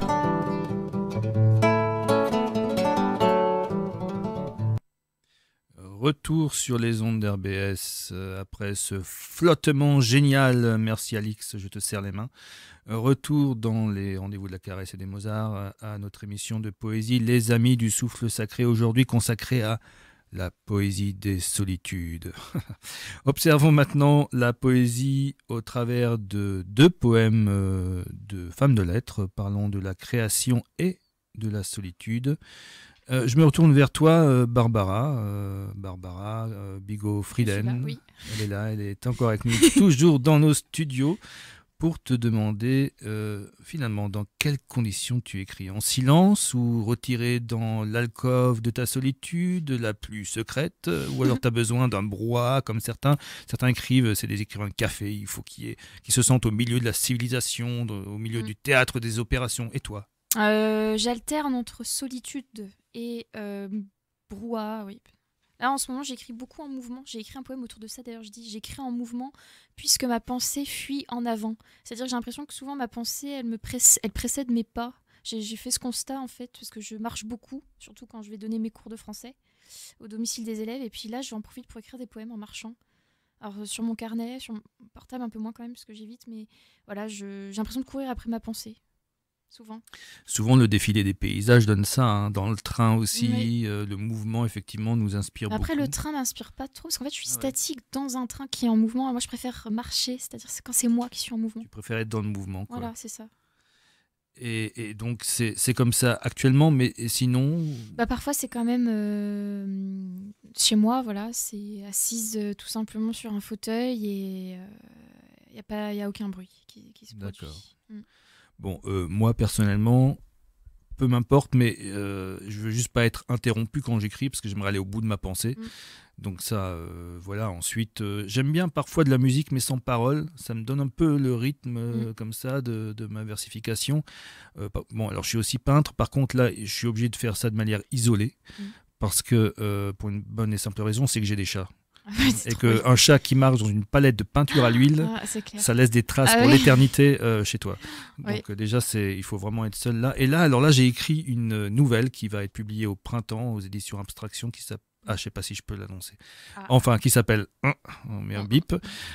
Et donc, pour cette nouvelle, à chaque fois que j'écrivais en écoutant Klaus Schulze, qui est un peu le maître de la musique électronique, c'est assez puissant. C'est un Allemand, c'est un pionnier, vraiment, je crois qu'il a 70 ans, quelque chose comme ça maintenant. Il a plutôt composé dans les années 70. Bref, trêve de mondanité, l'heure tourne, recollons donc au sujet. Merci pour nous avoir délivré ton secret d'écriture, Barbara. De rien. Maintenant, nous allons nous intéresser à un poème de Marceline Desbordes de Valmore qui nous parle de son besoin de solitude pour écrire. Mais avant d'écouter son poème, quelques mots sur cette femme de lettres géniale qui a inspiré des poètes comme Rimbaud, Verlaine, Rilke dont on a parlé avant, Aragon, mais aussi de vedettes modernes car elle est chantée par exemple par Julien Clerc et Benjamin Biolay. Elle est une pionnière du romantisme et pour les techniciens universitaires qui nous écoutent, Marceline Desbordes de Valmore est celle qui inventa le vers de 11 syllabes, se libérant de l'alexandrin dont elle en avait ras la casquette. C'était une femme au caractère bien trempé qui a su se faire une place dans le monde des lettres réservé aux hommes à cette époque. Elle a mis les poètes au pas. Eh oui, écoutons donc ce poème, Le Nid solidaire, et vous verrez, il y a une surprise. Va, mon âme, au-dessus de la foule qui passe, ainsi qu'un libre oiseau te baigner dans l'espace. Va voir, et ne reviens qu'après avoir touché le rêve, mon beau rêve à la terre cachée. Moi, je veux du silence, il y va de ma vie, et je m'enferme où rien, plus rien ne m'a suivi. Et de son nid étroit d'où nul sanglot ne sort, j'entends courir le siècle à côté de mon sort. Le siècle qui s'enfuit, grondant devant nos portes, entraînant dans son cours, comme des algues mortes, les noms ensanglantés, les vœux, les vains serments, les bouquets purs, noués de noms doux et charmants. Va, mon âme, au-dessus de la foule qui passe, ainsi qu'un libre oiseau te baigner dans l'espace.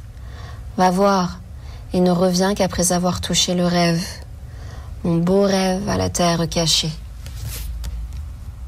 Mon beau rêve à la terre cachée. La surprise, c'était donc la voix de Monia Aljalis.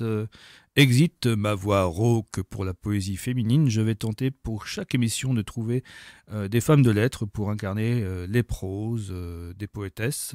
Là, en l'occurrence, Monia Aljalis, qui est une copine qui écrit depuis des années, peaufine son verbe, ça gratte.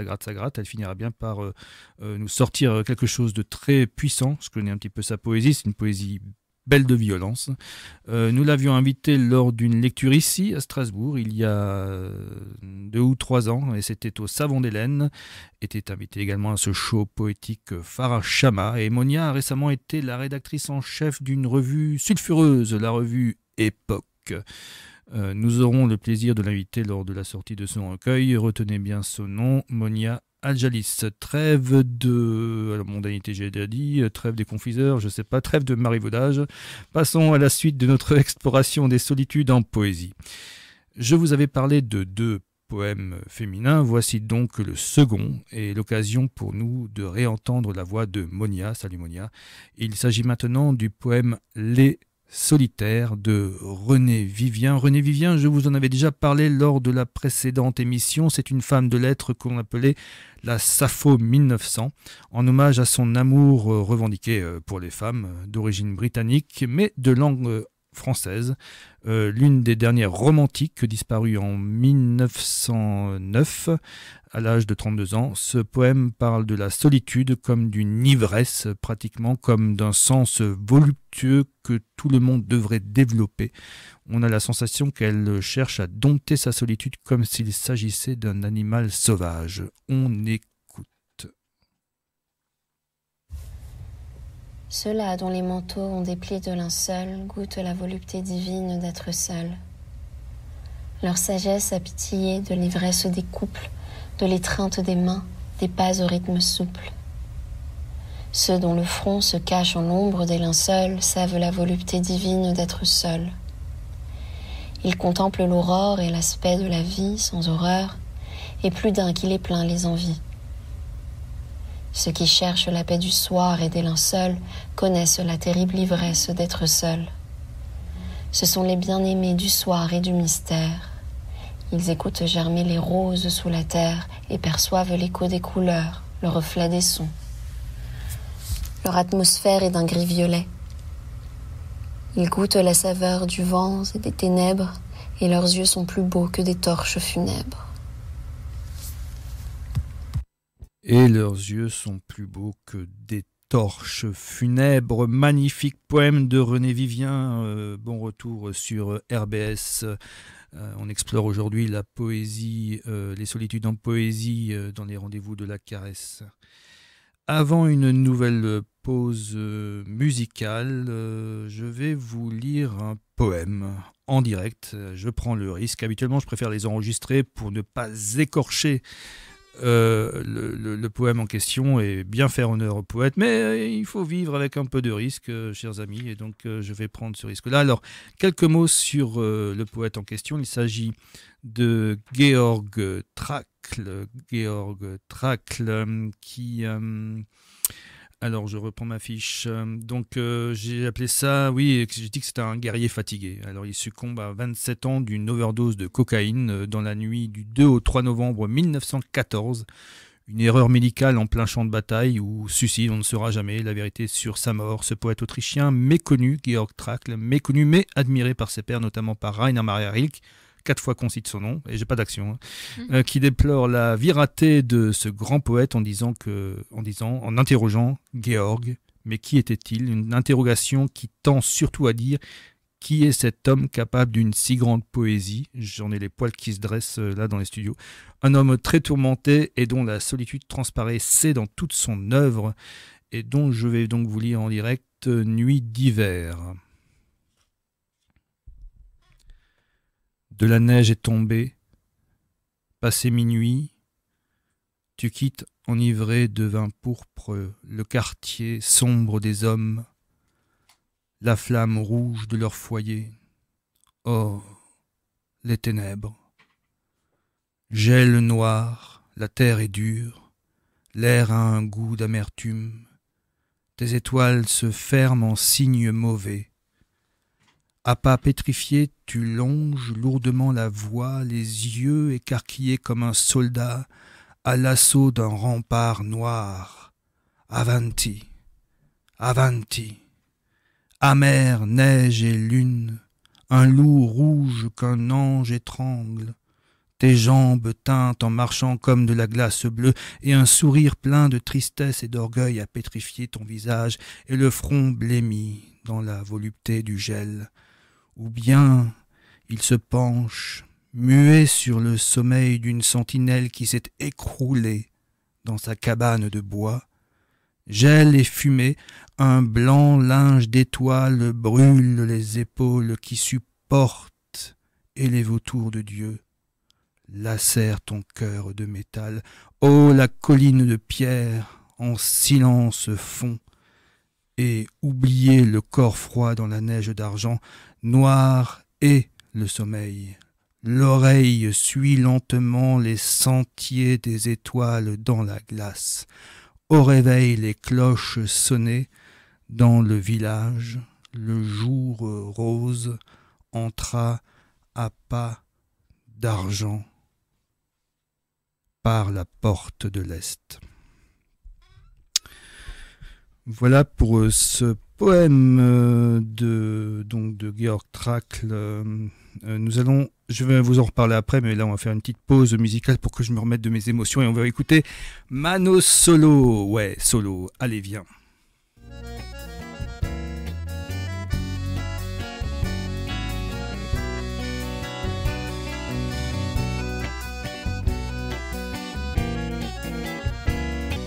Allez, viens.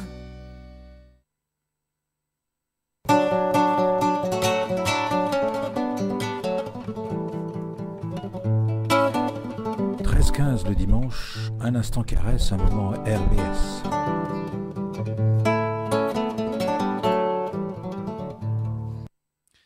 Voilà, nous venons d'entendre Mano Solo, grand artiste que vous pouvez retrouver partout sur Internet, qui nous a quittés en 2010, je crois, qui était passé souvent en concert à Strasbourg, notamment au Cheval Blanc, moyenne salle, mais bien bondée. C'était vraiment quelqu'un de très touchant, une forme de poésie.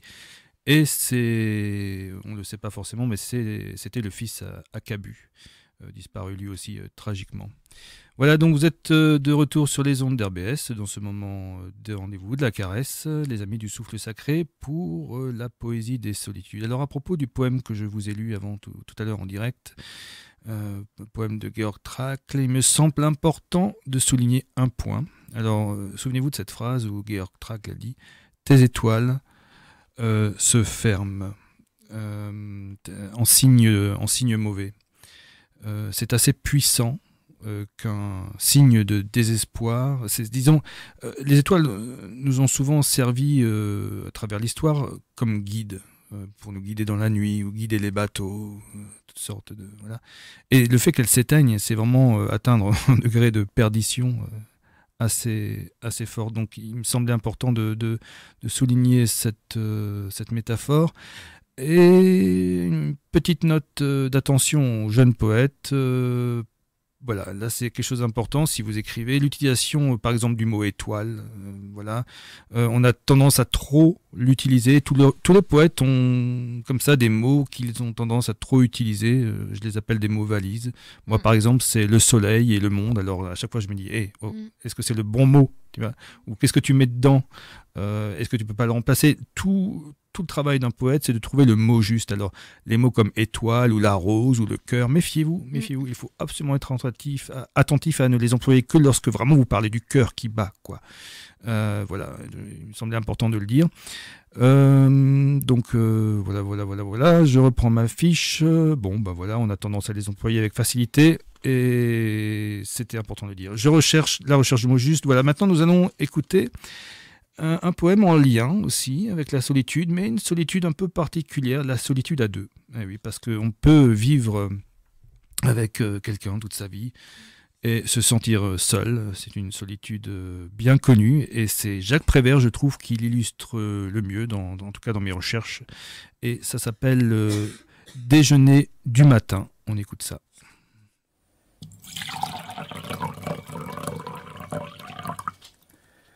Il a mis le café dans la tasse.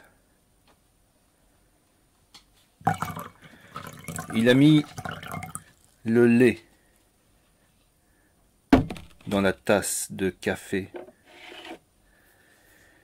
Il a mis le sucre dans le café au lait. Avec la petite cuillère, il a tourné. Il a bu le café au lait. Il a reposé la tasse sans me parler. Il a allumé une cigarette.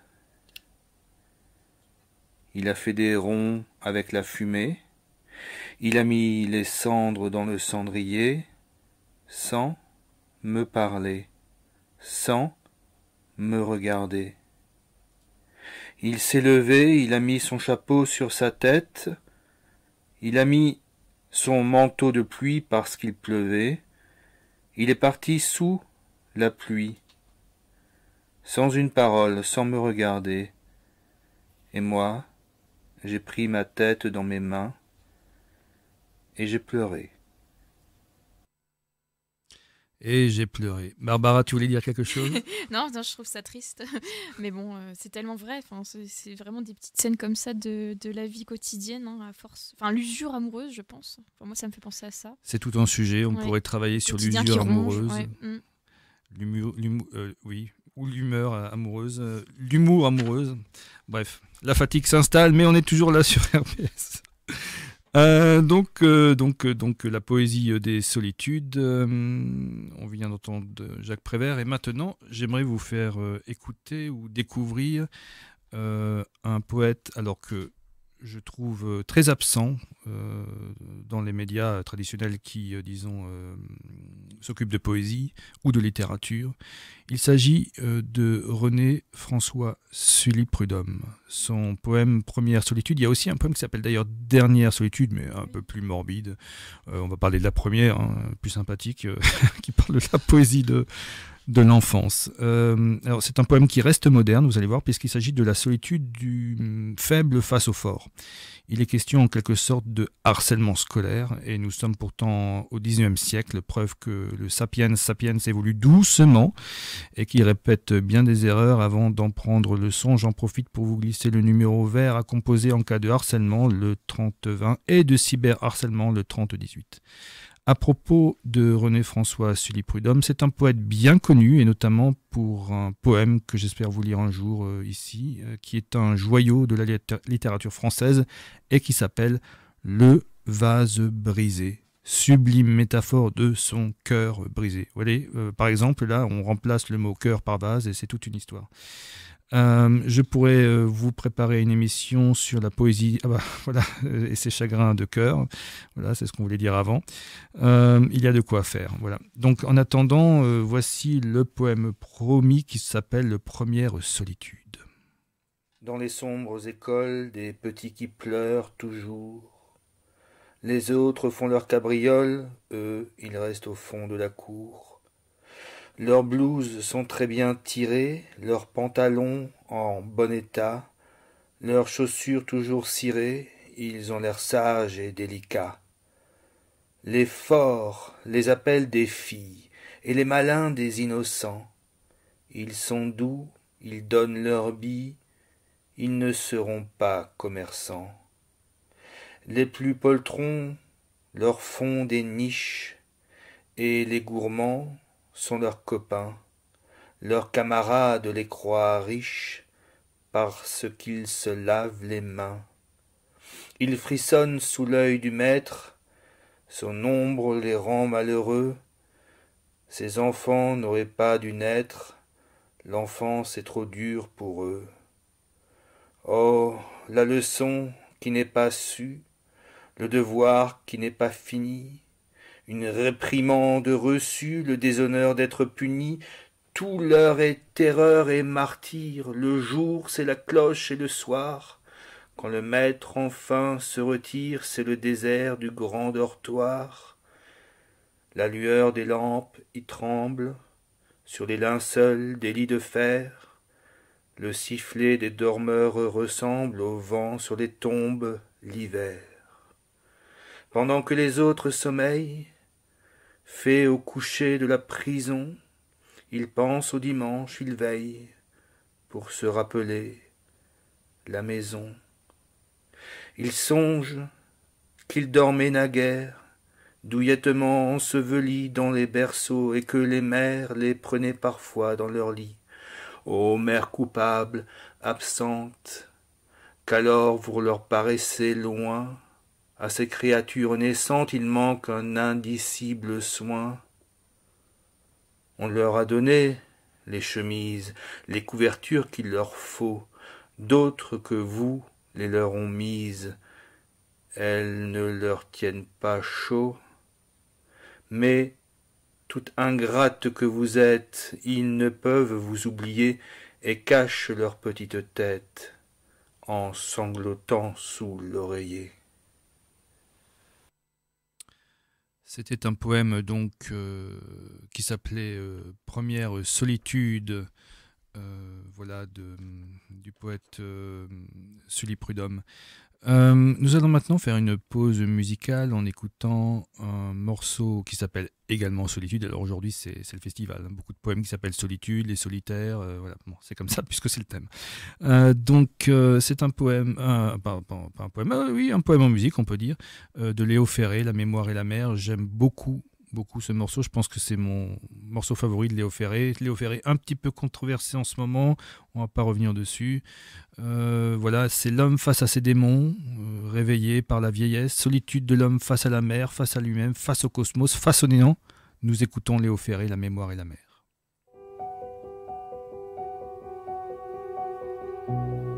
La marée, je l'ai dans le cœur.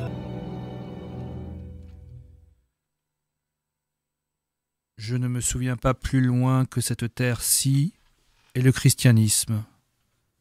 Je n'en finirai pas de me revoir dans ce passé, mais toujours seul, sans famille, même. Quelle langue parlais-je? Je ne me vois jamais dans les conseils du Christ, ni dans les conseils des seigneurs, représentants du Christ. Qu'étais-je au siècle dernier? Je ne me retrouve qu'aujourd'hui. Plus de vagabonds, plus de guerres vagues.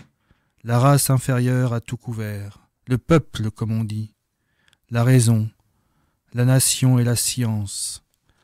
Oh la science, on a tout pris, pour le corps et pour l'âme. Le viatique, on a la médecine et la philosophie, les remèdes de bonnes femmes et les chansons populaires arrangées, et les divertissements des princes et les jeux qu'ils interdisaient. Géographie, cosmographie, mécanique, chimie, la science, la nouvelle noblesse, le progrès, le monde marche, pourquoi ne tournerait-il pas? C'est la vision des nombres. Nous allons à l'esprit, c'est très certain, c'est oracle ce que je dis. Je comprends, et ne sachant m'expliquer sans paroles païennes, je voudrais me taire. Je viens de vous lire un extrait de Mauvais sang, du très célèbre Arthur Rimbaud, pour évoquer ici la solitude du génie, de celui qu'on appelait l'homme aux semelles de vent, qui a traversé de nombreux paysages accompagné de sa seule solitude des Ardennes lointaines jusqu'en Afrique. L'on reste dans le sujet de la solitude du voyageur. Je vais vous faire entendre maintenant un poème de Guillaume Apollinaire, un poème assez énigmatique qui fait plus appel au sens qu'à l'intellect, je crois. On écoute ça et on se retrouve juste après. Par Guillaume Apollinaire. La chambre est veuve, chacun pour soi. Présence neuve, on paye au mois. Le patron doute, payera-t-on? Je tourne en route comme un tauton. Le bruit des fiacres, mon voisin laid, qui fume un âcre tabac anglais. Ô Lavalière, qui boit et rit de mes prières, table de nuit. Et tous ensemble, dans cet hôtel, savons la langue comme à Babel. Fermons nos portes à double tour, chacun apporte son seul amour. Dieu comme c'est beau, fermons nos portes à double tour, chacun apporte son seul amour. Vous allez me dire, la fin de l'émission approche. Greg a perdu la raison, en quoi ce poème nous parle de solitude. Et pourtant, chère auditrice, chers auditeurs, reconsidérons la chose. Il est question d'une prière, qui est une pure action de solitude. Et pour le reste du poème, ce n'est que bruit du monde extérieur. On entend bien des langues étrangères dans un hôtel, mais dans les couloirs, le bruit du fiacre, oui, qui grince, mais dans la rue. On parle un peu avec le patron, mais avant de regagner sa chambre seul, et seul dans la chambre, le voyageur songe à quoi? À son seul amour.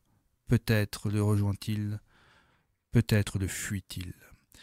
Avant de vous quitter, je voulais remercier notre invitée, Barbara Bigot-Frieden. On n'aura pas le temps, je voulais encore l'entendre pour un poème, mais le temps nous manque. Mais de toute façon, vous allez devoir vous habituer à cette voix parce que vous allez la réentendre et la réécouter. Voilà. Alors avant de te laisser dire au revoir, Barbara et Odile, Je tiens à remercier les rendez-vous de la caresse, Enrique, Lydia, l'association des Mozarts, RBS bien sûr. Nous nous retrouverons bientôt. Alors il n'y a pas de date fixée pour le moment. Barbara, un dernier mot pour nos auditeurs. Eh bien, j'ai été ravie vraiment de cette première émission et voilà, il me tarde de vous retrouver sur les ondes plus tard. Merci beaucoup pour l'invitation. Merci. D'accord, alors vous pouvez toujours retrouver cette émission et tous les liens sur le podcast dans à peu près une semaine. On va bien sûr sortir le champagne et les cotillons pour passer l'année. Voilà, que dire encore? Je voulais saluer la mémoire de mon ami Bartek, qui comptait parmi les victimes de l'attaque à Strasbourg il y a 3 ans et 1 jour aujourd'hui. Bartek, grande figure de la culture alsacienne. On continue, tu vois. On est debout, Bartek. Maintenant, je vais vous laisser méditer sur une phrase mienne. La liberté sans fraternité n'est qu'une désinvolture. Et nous allons écouter Pierre Perret. Barbara, qui chante Pierre Perret, qui chante le morceau Lily. À bientôt, les amis du Souffle Sacré. Merci.